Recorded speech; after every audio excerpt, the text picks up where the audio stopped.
Запущена в работу после длительного ремонта обогатительная фабрика номер 12 в Удачном Мирнинского района, рассказывает наша коллега в Алмазном крае Ирина Балкова. Ежегодно уже став традицией, руководство Удачнинского ГОКа и обогатительной фабрики номер 12 отмечает тех, кто в период ремонтных работ внес свой вклад в дальнейшее развитие предприятия. Напомним, что в текущем году фабрика остановилась на плановый ремонт 2 июня. Впервые решение об остановке было принято в 1980 году. Тогда ремонт длился всего 2 недели.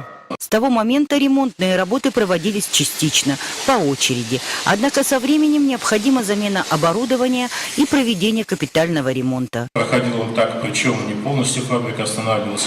Принимали руду через решетки и работала по очереди. Одну неделю одна очередь стояла, вторую другая. Но, понятно, время проходит, у нас стареет оборудование, стареет металлоконструкция.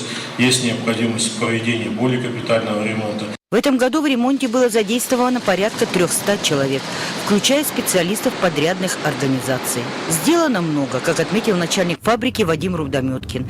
Это и ремонт дробилки, который производится ежегодно, замена конвейерной ленты и ряд других работ. Всего в текущем году было заменено 450 тысяч тонн металлоконструкций и 180 тысяч тонн труб различного диаметра.